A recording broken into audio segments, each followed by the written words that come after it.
You're listening to Developmental, Property and the Mind podcast, where development industry insight meet mindset with Trafalgar CEO Joe Aboud. Join one of the property industry's most free thinkers as he explores the path to success and contentment. Hi, I'm Joe Aboud and welcome to today's episode of Developmental. Today we're going to be talking about a topic that can turn the toughest person to water, others weak in the knees. I'm talking, of course, about public speaking. Today, we'll talk to somebody that I've looked up to for a very long time, probably one of the most accomplished people I know, a PhD in civil engineering, leading expert in planning, founding managing director of EG Funds Management and heads up their urban planning team, extensive rezoning experience, lectures at 2 universities in Australia, and recently caught up with him in Boston where he was lecturing at Harvard University. Probably one of the most engaging speakers on the circuit right now. I'm talking, of course, about Dr. Shane Geha. Welcome, Dr. Shane. G'day, mate. So you must love public speaking. Well, I love public speaking. I still do it. I teach public speaking. Probably teaching is my biggest passion. I think that for young people coming up, public speaking is essential. It's probably even more essential than in the last 2 eras. And the reason why I say that is that everything now is about presentation. Everything now is about the ability to represent your views clearly and succinctly in a larger forum. And all the forums are larger than they ever used to be. And thirdly, because of the devices that we've surrounded young people with, their people skills are actually shrinking rather than expanding. So here we are. We've got the most unbelievable 10 years to come in the next decade in the history of humanity. We've got young people who are bursting on the seams with knowledge at their fingertips that we couldn't have dreamt about growing up, and yet their people skills are so poor.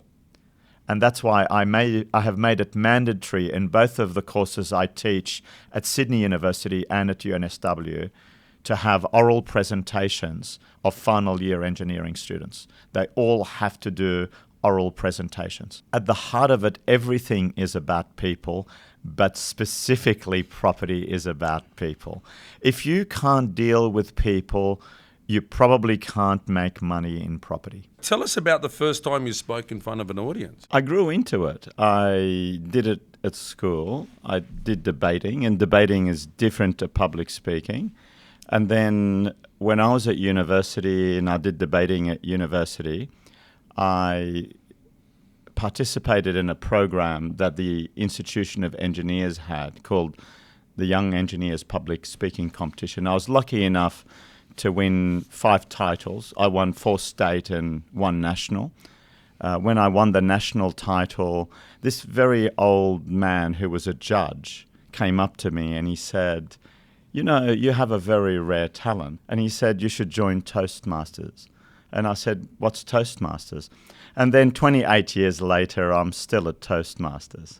So I've now given, I think, just on 3,500 speeches. Wow.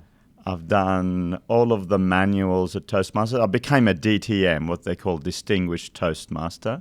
So I did the basic manual, I think, 16 times. I was in 161 contests. I was Australian champion 4 times, state champion 43 times, something like that. I left Sydney to go to Canberra. I worked on the family project. So I was doing property, building buildings during the day. And at night, I would often go and practice at home so I could do speeches at Toastmasters. And there was a club around the corner from where I lived called Woden Valley Toastmasters. So I went there and the first 6 competitions I was in, they told me you should try competitions. They take you to another level. And it's natural for someone to feel nervous when they're the only person speaking in a room. And I certainly started with some nerves, I think, at the beginning. And I won the first 6 competitions and then went up to the next level, which was area. And here's the interesting thing. My first 6 competitions, I came second 6 times at area. And I would say that maybe at that moment, I thought, maybe I'm not cut out for this. Maybe I'm always going to be the bridesmaid, never the bride. So they grounded you. Yeah. And I thought, should I just give this up? It takes up a lot of time. So what's interesting about this story is that the 6 seconds at area level were followed by 43 firsts in a row. The moral of that story is sometimes after trying really hard at something and not quite getting to the level you want, it's kind of easy to give up, as to say, I'm not made for this. But actually, if you were to persevere that little bit longer, you would then discover that you can go to new places. Your boundaries do go higher. Sometimes, and there's a point of inflection at which you are no longer uncomfortable with having a go. And I went on to win 103 public speaking championships. Yeah. So what has been the most challenging time for you, either personally or professionally? Personally, I've had a very unusual life. We left Lebanon when I was 6 to 7, depending on how you count the circumstances, with bombs falling outside, no electricity. We travelled in a car with a driver from West Beirut, crossed the Green Line on a super long, winding road. There was no one else on the road. You could hear the bombs falling in the background. There were 3 little kids and 2 women in the car with the driver. We had been to Damascus many times, and we'd always stayed in the other hotel. And this time we decided to stay in this hotel. And they said the hotel was booked out. So my father said, well, we'll pay double because we want to stay in this hotel. And they said, sorry, sir, even if you pay double, you can't stay. We've got a 20-person waiting list. He said, all right. So he rings up my mother's cousin, who was then alive in Syria and very influential. And he said, you think you're good? Can you get us a room in a hotel? And I was sitting in the room when the challenge was cast, and my mum's cousin picks up the phone, calls this number, and there's a lot of laughter and happy voices. And sure enough, half an hour later, we were in a double room at the Hotel Semiramis in Damascus. The Middle East and Lebanon and surrounding countries, it's all about who you know, right? Who you know. And these people were very connected. And it so happened that night that the hotel was stormed by Palestinian terrorists, and we were taken hostage. And so I saw my mum shot in front of me at the door where I was standing next to her, literally, and the terrorists fired a bullet through her arm and into her side, and she literally began bleeding like a tap. And so he kind of got stunned. I don't think he expected to, because he shot at the door. And then she was let go, and then he took my brother Jeff and I and my father hostages to the 5th floor, and they held us hostage for about 2 or 3 hours, and we stayed in Syria 7 months till she convalesced. So that was my very first negotiation. Maybe that sort of event taught me something about life, and that is that, you know what, a lot of the things we whinge and moan about, they're not that important. They're just first world problems. Yeah, amazing story. It's really clear that certain instances and moments in your life shape you forever. And I'm sure that's had a profound impact on your life. Nothing else really matters when it's something so serious, right? I think that lots of people are petrified of death. I feel that when you come close to it, it's no longer that frightening. I find it's not something that particularly bothers me. And I don't find enormous angst about one day dying or thinking about it. I'm kind of pretty comfortable with it. In business, I think a lot of people are often very scared about losing everything or losing deals. But you've done a lot of deals, Joe, and I would say from my experience that failure and success are sides of the same coin. If you're so scared to walk the tightrope, you can't walk it. And if you're so confident to walk the tightrope, you'll fall. As a fellow deal maker, you'd understand this, that a lot of the times, and especially in this current climate with the way the planning system's all a bit coagulated. Everyone's not allowed to do anything at the moment. It's a strange market for us at the moment. How many times have you found better solutions during that time of angst or uncertainty? I think almost always. Every time, yeah? Yeah. I think necessity is the mother of invention. And I don't think you try that hard except with the type of problem that comes along. So if you have if you are sailing on Lake Placid all your life, you'll never be a good captain. Yeah. Not just that, the day that a small wave hits that boat, you're petrified. You're in the cabin shaking, right? Yeah. Whereas I think if you've sailed the high seas and you've seen waves and storms and you've been seasoned and you've nearly lost sailors or your life or the ship or marooned or drifted, or you kind of think, well, it's not fun, but I know what to do. It's like you find certainty through uncertainty. You find certainty through the ability to think through the uncertainty. Totally. And I think the concentration that allows that is quite unique to the people who are able to face problems without fear. With your career, what have you discovered about yourself over the course of that?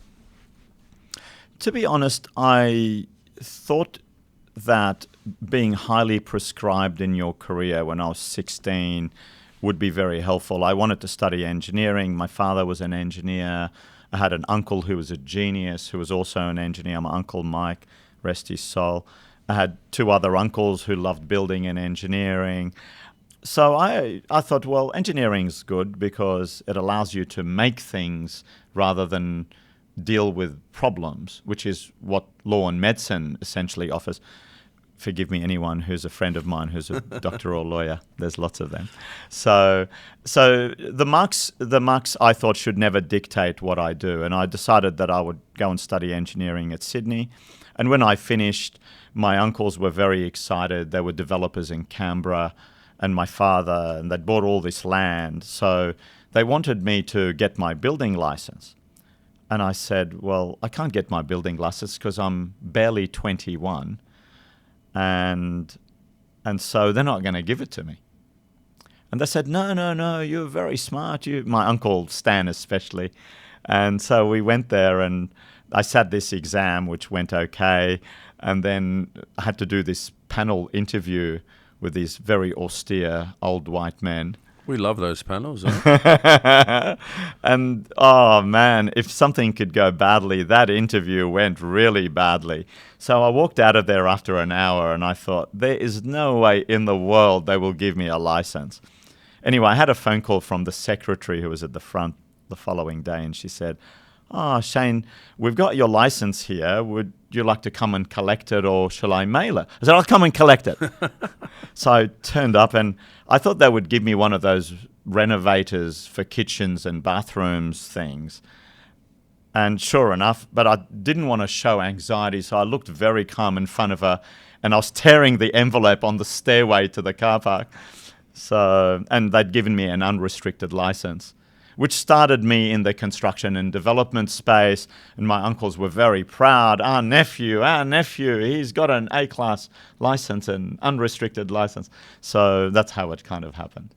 And clearly you're not in construction anymore. No, yourself. But I started there, and I didn't know I would not finish there. But so I built 9 buildings in Canberra and built and developed 12 or 13 in Sydney. And by then through another series of massive coincidences, I met a guy called Michael Eason, who was then a company director and had come from a slightly political background. In Canberra? No, in Sydney. Oh, in Sydney, yeah. And the way I met him was also bizarre. My brother worked at Macquarie, and he left Macquarie, and he ended up buying into this coal mine.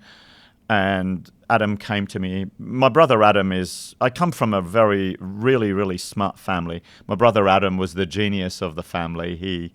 He was the guy that got full marks in 3-unit English and full marks in 3-unit economics and all of that.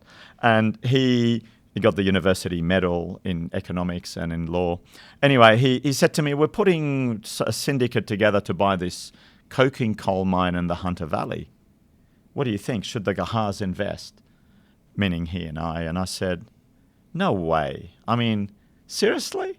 Coal was on the nose in the terms of price. The price was down into the ground. The Hunter Valley was having strikes. The odd miner had passed away from an accident not long before. It was kind of highly problematic. Anyway, I thought about it. I think he told me this on Wednesday. And by Saturday, I was mulling it over. And I rang him up and I said, Adam, I've got a question. Who sits on the board of that mine? So he read me out the names of all these very powerful, impressive people, including John Calden, who was then deputy head of Macquarie, Michael Eason, other people, and John Garrity. And I said, you know what? I've changed my mind. I reckon we're in. So we invested in this mine. Why? Because what changed your mind? What changed my mind? Well, I just thought, you know what? These people will know how to make money. The judgment that I'm making is probably not accurate. And it turned out to be the right answer because at the end, the mine, I think, made in 6 years 30% IRRs, internal rates of return, over the period. At any rate, what happened is I was put on the board and I was 27 and they were all much older. So I was the only not important person on that board. They were all very important people, which is kind of like a nice experience. I don't know if you've had it. Yeah, no. No, you're usually the important person on the board. No, I'm normally on the surfboard or the skateboard. So I said, and what happened is the land above the mine, which was 586 hectares, came up for sale. We were mining 300 meters underneath. And they came around to discuss it at the board, and they said, bizarrely, I was the only person on that board from a property experience background. So I'd done a degree in land economics, a degree in civil engineering, and I'd worked in property. So they said, Shane, why don't you write us a report on whether we should buy the land? By the way, the land was then valued at $11 million. If they had bought it, which was my recommendation, that would have been the only property deal they would have ever had to do. This is 5.86 million square meters of land at Wallsend. So it would have been a very, very nice purchase. Nonetheless, I end up meeting Michael, who was then the chairman, and he rings me up and he said, Shane, do you know anything about something called rezoning? And I said, of course. But at the time, no one in the private sector was doing it. It was all publicly done. And he said, do you think there's a business in this? I said, I don't know, but we can give it a try. If we fail, we can always go back to the other jobs we had. They're not going to disappear. So he said, all right. So he met me in Coogee. There used to be a tacky little cafe at Coogee Beach called Cafe Congo with plastic sheets that stopped the wind from the trottoir area. And so I met him there and I shook his hand, and that was EG. So he was the E and I was the G. So isn't it interesting that your answer was exactly the way your dad would have answered it? I think he's been a huge influence. I could never be half as good as that, but I shall aspire. We've spoken about, some of the tougher times and all that kind of stuff. Let's talk about some of the most rewarding times in your life. What have been some of the most enjoyable times in your life? I think there have been a lot of special moments. I'm one of these people that likes special moments and does know how to savor them and remember them. This is a special moment, right? Thank you. Likewise for me. So I think, winning championships are special moments. Coming Ducks of your year is a special moment. Winning awards on the podium are special moments. Running the city to surf in a very good time is a special moment. Winning debating championships is a special moment. But making money on a deal can be a special moment. But okay, there's special moments, but we're talking about enjoyable moments. Well, lots of things in life is enjoyable. I even think, this is kind of a bit masochistic, I even think adversity is kind of enjoyable. Like when you go to the gym and you hurt yourself, but it's kind of fun. I don't know how you I don't know. Let's agree to disagree on that Well, one. you're running the 13th kilometer of a 14K race and you've got no energy left. Killing yourself in that last K, doing it in 4 minutes or under. I think you're a sucker for punishment. There is some enjoyment in that, and you know why? Because there's a famous saying the Romans used to have with all their soldiers. They used to say, "Sic transit gloria," all glory is fleeting. And all glory and all pain is fleeting. Everything is fleeting. The good comes and goes, and the bad comes and goes. And you've just got to learn to enjoy the good. And I would say, people say you learn from your mistakes. My experience, Joe, is actually you need to forget about your mistakes.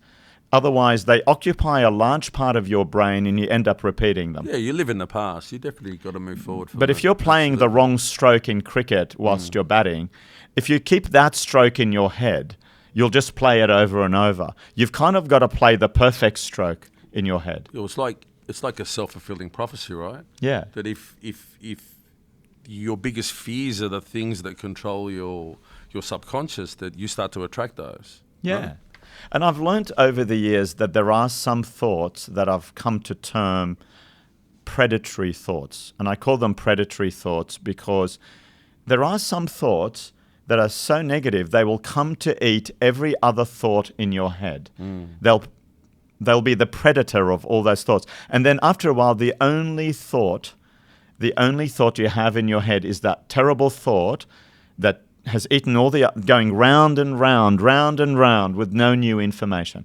And over the years, what I've learned to do with those is put them in a box, close the box, and put it to one side, and decide that's unresolvable for now. Okay?